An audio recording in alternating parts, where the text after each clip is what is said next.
Hi everyone, it's Dave from Joanna North Associates. Back to answer another question today, which is a really good one, which is what is an intermediary service and why should I use one?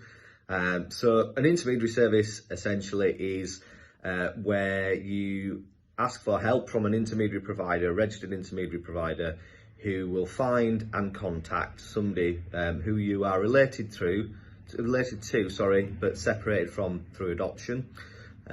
So we tend to break this down into three basic areas now. We talk about when you are an adopted adult and you're looking for birth family, when you are the birth family of an adopted adult, and now we also talk about when you have a prescribed relationship to an adopted adult. So that sounds a bit complicated, but basically what that means is if, say, one of your parents was adopted and maybe has passed away, but you want to know about their birth family and want to try and trace them, then you have what we consider a prescribed relationship to an adopted adult, and the law was changed about 5 years ago to extend the rights of intermediary services to include those people.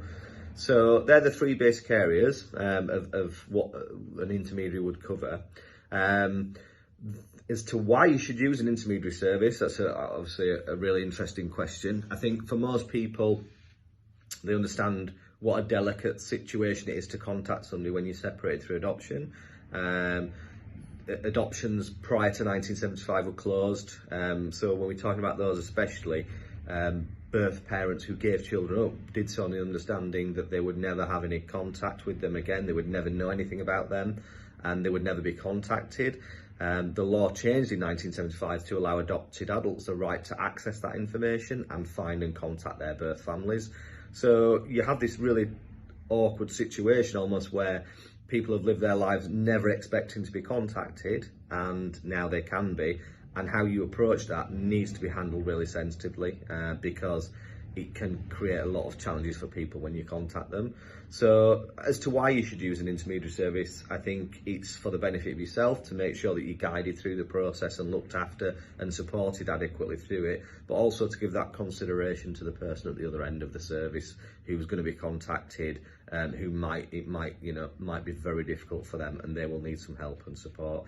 So that's broadly speaking why you should. There's also another consideration as why you should, and that is particularly when you're talking about looking for adopted adults. So when we're looking for an adopted adult, generally speaking, their details are not known by birth family. So you will not know an adopted adult's new name after adoption, where they are or anything like that, to be able to find them yourselves. So if you ever want to get in contact or try and get in contact with an adopted adult, then you have to go through an intermediary because you simply cannot find them yourselves.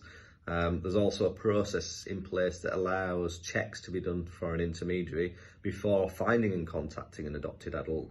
There are legal checks in place to make sure that that person hasn't pre-registered any kind of wish to not be contacted, which, although incredibly rare in our experience, is something that they're entitled to do. So broadly speaking, hopefully that answers the question as to why you should use an intermediary. It's better for everyone concerned, hopefully, whether you use us or anybody else who provides intermediary services. It's better to look after yourself through the process, but also to give that same respect to the person you're trying to find and contact. Again, if anybody's got any other questions, please send them in and I look forward to answering them on the next video. Thanks for watching.